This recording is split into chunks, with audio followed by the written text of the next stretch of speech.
ایک سزا یہ ہوتی ہے کہ انسان جب گناہ کرنے لگتا ہے تو اللہ نعمتوں کے دروازے کھولتا ہے، مہلت دیتا ہے۔ 500 سال تک فرعون کو مہلت دی۔ کتنے؟ یہاں جو 5 سال حکومت کر لیتا ہے وہ کہتا ہے سب سے قابل میں ہی ہوں، مجھے مہلت بھی ملی ہوئی ہے۔ 500 سال مہلت دی اللہ تعالیٰ نے، اور فرعون کی قوم پر پتہ عذاب کس طرح کے آئے تھے؟ ٹڈیاں مسلط کر دی اللہ نے۔ یہ گھومتی نہیں چھوٹی سی، ہم اپنی زبان میں اس کو کچھ لوگ مختلف ناموں سے یاد کرتے ہیں، کوئی مکڑی کہتا ہے، کوئی کچھ کہتا ہے، مسلط کر دی، جاتی نہیں۔ ان پر بنی اسرائیل کے ان مقابل جو فرعون کی قوم تھی ان پر الزام اس طرح کا عذاب آیا کہ مینڈک مسلط کر دی اللہ تعالیٰ۔ برتن کھولتے تھے اندر مینڈک نکلتا تھا، دنیا کی ہر دوائی استعمال کرتے تھے لیکن مینڈک نکل آتا تھا۔ تھوڑا سا سمجھا کرے چیزوں، ہمارے رنگ نہیں زیادہ گورے کہ ہم پر عذاب نہیں آتا، کوئی بہت زیادہ اللہ تعالیٰ معاف فرمائے دولت نہیں جمع کرا بیٹھے شاہی خزانے میں کہ ہم سے پوچھا نہیں جائے۔ یہ مہلت ہے، مہلت کو مہلت سمجھو۔ پھر جب پکڑ آتی ہے نا اللہ کریم کی، میں نے دیکھا ہے کروڑوں روپیہ، 6 اولادیں، ایک شخص کے بچے باہر سے آ رہے تھے، وہ بندہ بیمار تھا، مجھے کہنے لگا حضرت جی دعا کریں میں ان کے آنے سے پہلے مر جاؤں ورنہ آ کے مجھے مار دیں گے، دعا کرے۔ اتنی بے سکونی، کروڑوں روپیہ پڑا ہے تو یہ عذاب نہیں؟ کوئی ضروری ہے کہ پتھر برسیں گے تو سمجھ آئے گی؟ یہ جو سگا بیٹا بوڑھے باپ کے قریب سے گزر جاتا ہے، سلام نہیں لیتا تو اس کو عذاب نہیں سمجھتے؟ یہ معمولی بات ہے؟ نہیں ہمارے رنگ ہو رہے، ہمارے سماعت ہیں۔ 1500 سال مہلت دی نوح علیہ السلام کی قوم کو۔ کتنے سال؟ بول کے بتائیے، بول کے دوبارہ بولیے۔ 1500 سال۔ کوئی آدمی اپنی سمارٹنس پہ خوش نہ ہو جائے کہ 20 سال ہو گئے میں تو نافرمانی بھی کر رہا ہوں، روٹی بھی پک رہی ہے، میں تو حرام بھی کھا رہا ہوں، پھر بھی سب ٹھیک ہے۔ 1500 سال مہلت دی۔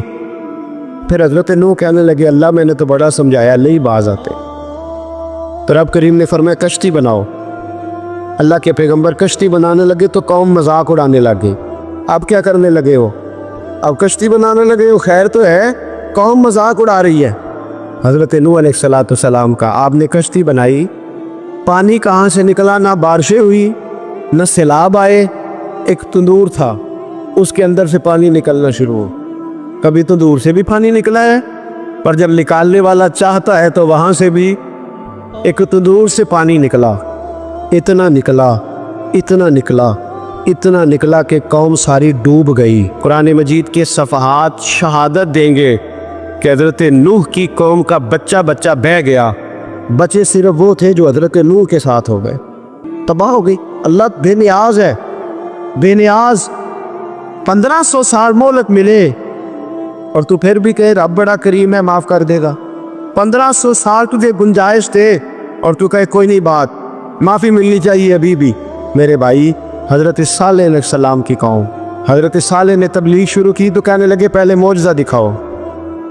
جی آج تو اتنا لوگ معجزے مانگتے، آج بھی لوگ کرامتیں اور معجزے، اللہ معاف کرے، جو چیزیں معجزہ تو ہو نہیں نہ سکتا، لیکن آج بھی لوگ، آپ یقین کریں، کہتے ہیں یہ بڑی نمازیں پڑھتا ہے تو پھر بخشا کیوں نہیں گیا، پھر کیوں نہیں منو سلوا کیوں نہیں اترا اس پر، پھر میں بھی اسی طرح ہی ہوں، کیا اس کے اندر خوبی آ گئی؟ مولوی بھی ویسے ہی ہے، سوری بھی ویسے ہی ہے۔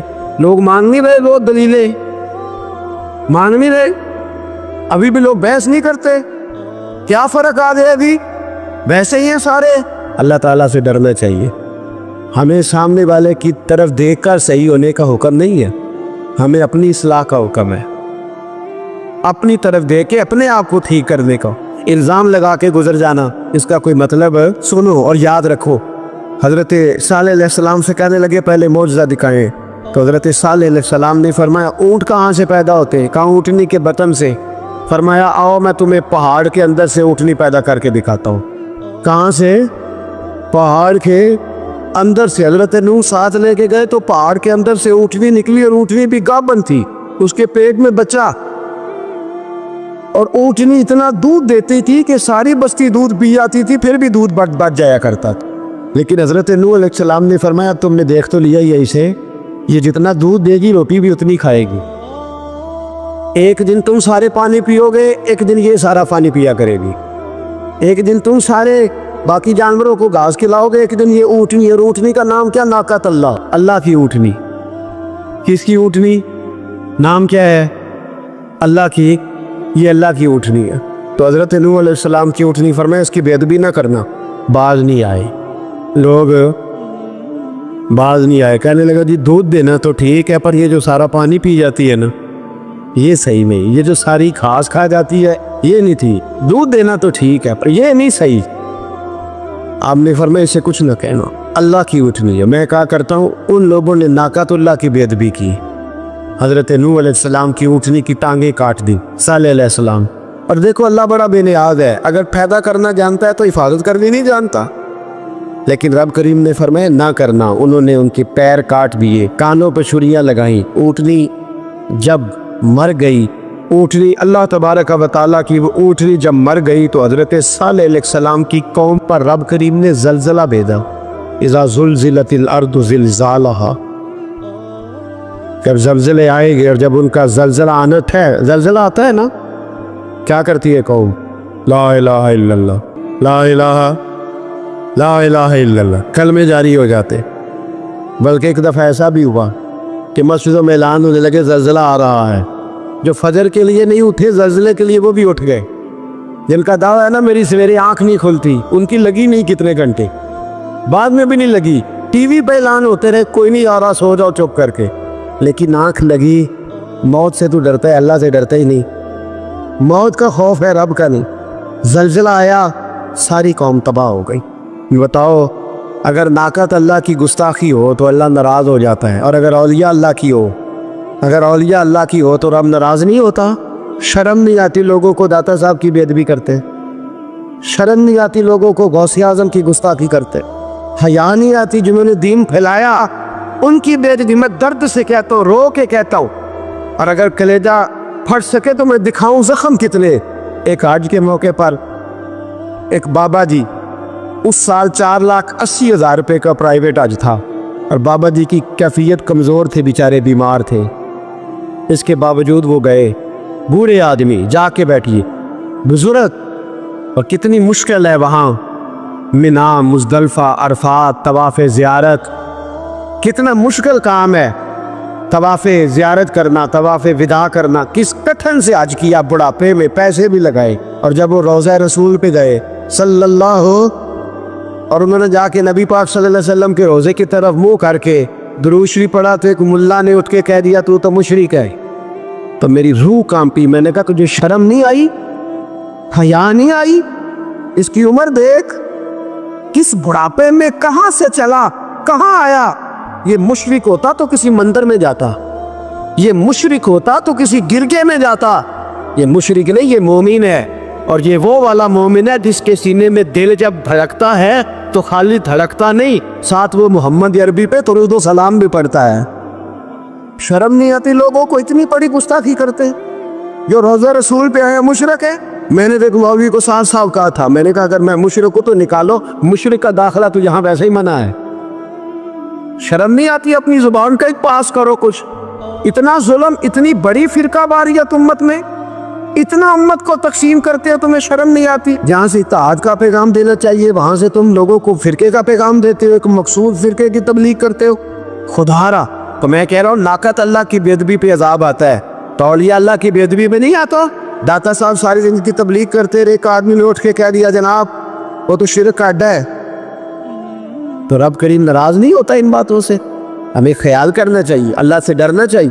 ان چیزوں سے عذاب آتا ہے اور آ رہا ہے. اللہ تعالیٰ ہمیں محفوظ فرمائے. اللہ ہمیں اس سے، قوم لوط پہ بھی عذاب آیا، ہم جنس پرستی، مرد مردوں سے بدکاری کرتے. حضرت نوح نے سمجھایا کہ یہ کام درست فطرت کے خلاف ہے، یہ کام درست نہیں. جب انسان یہ کام کرتا ہے تو زمین اور آسمان کانپتے. اب میں کیسے کھول کے بتاؤں، میرے پاس اعداد و شمار ہے کہ پاکستان کے اندر اس کام کی کیفیت کیا ہے اور کس طرح کر کے لوگ، میں تو رونا روتا رہتا ہوں داڑھی کا. لوگ کئی دفعہ کہتے ہیں حضرت صاحب پہلے بھی آئے تھے تو داڑھی کی بات، پھر بھی آئے تو داڑھی کی بات، تو میں روتا ہوں۔ اس لیے روتا ہوں کہ جو کلین شیو نوجوان ہوتا ہے وہ امرد کے حکم میں، اس پر وہی حکم لگتا ہے جو عورت پہ لگتا ہے، اس کے ساتھ مرد کا اٹھنا بیٹھنا اسی طرح نہ جائے گا جس طرح عورت کے ساتھ۔ حضرت جنید بغدادی رحمت اللہ تعالیٰ علیہ کے سامنے ایک شخص نے کہا وہ کتنا خوبصورت نوجوان جا رہا ہے، تو آپ فرمانے لگے تو حافظ قرآن نہیں کہا؟ ہاں۔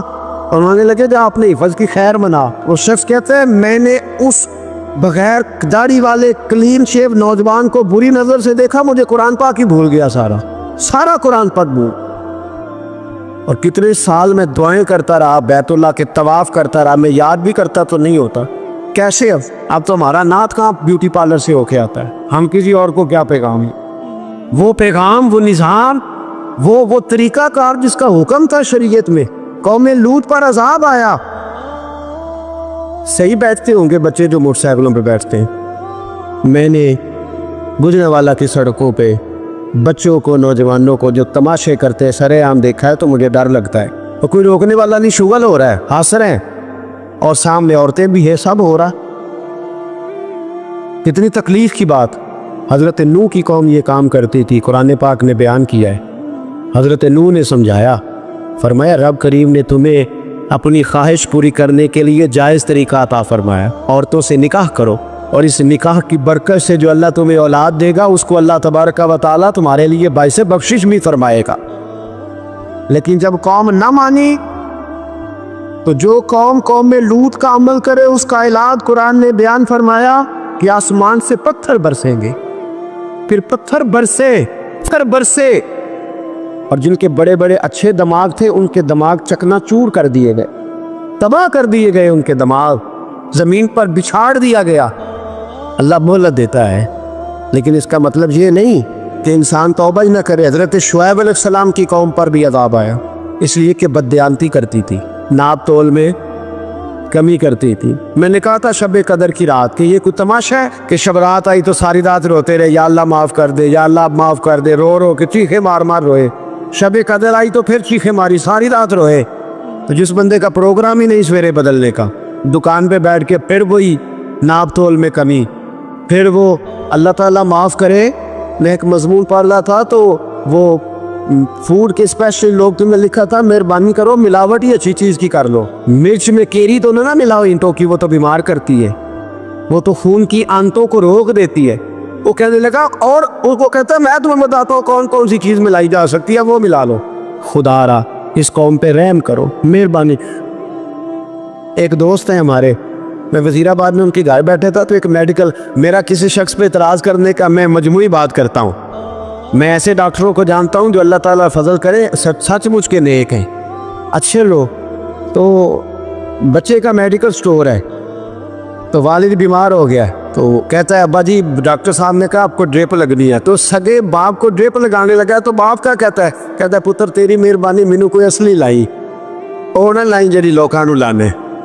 اب وہ پیار سے سنا رہا ہے بات۔ میں نے اسے کہا کہ یہ تو ڈوب مرنے کا مقام ہے نا، ڈوب مرنے کا مقام، کہ اس ملک کے اندر دوائی بھی صحیح نہ بکے، اصلی نہ ملے دوائی بھی، اور پھر وہ قوم کہے کہ ہم نے تو پورے روزے رکھے، ہم نے تو بڑا صدقہ اور خیرات کیا، دوائی بھی اصل نہ ملے۔ جناب شعیب علیہ السلام کی قوم ناپ تول میں کمی کرتی تھی، اللہ تبارک و تعالیٰ نے ان پر بتا عذاب کس طرح کا بھیجا، شدید گرمی ہوئی۔ اللہ ہمیں محفوظ فرمائے، سارے آمین کہہ دیا، دیکھے کتنا اچھا موسم کر دیا رب کریم۔ اللہ ہمیں محفوظ فرمائے، اللہ رحمت فرمائے۔ شدید گرمی کی لہر آئی، باہر اتنی گرمی ہوئی کہ لوگ اپنے گھروں میں گھس گئے، جس طرح سورج کی شعائیں گھروں کے اندر داخل ہو جاتی، اس طرح گرمی کی لہر اندر داخل ہوئی، اور جس طرح کسی کو آگ لگ جائے تو وہ آدمی اچھلتا کودتا ہے نا، اس طرح یہ لوگ اچھلنے لگے اور اچھل کود کے مر گئے۔ جرم کیا تھا؟ ناپ تول میں کمی کرتے۔ حضرت داؤد کی قوم بھی تباہ ہوئی، جرم کیا تھا؟ ہفتے والے دن مچھلیاں نہیں پکڑنی تو یہ پکڑتے تھے۔ حکم ہے نا مسلمان کو نماز کے ٹائم کوئی اور کام نہیں کرنا، نماز پڑھنی ہے۔ میرا خیال ہے مسلمان تو فٹافٹ آ جاتے ہیں، سارے پہنچ جاتے ہیں نا مسجدوں میں۔ ہلکا ہلکا بول رہے ہیں، آؤ، کیوں نہیں پہنچتے ہیں؟ اگر حضرت سید، اور پتہ انہیں سزا کیا ملی؟ اللہ نے فرمایا اس ٹائم عبادت کرنی ہے، کام نہیں کرنا، وقت نہیں ہے کام کا۔ انہوں نے مچھلیاں پکڑی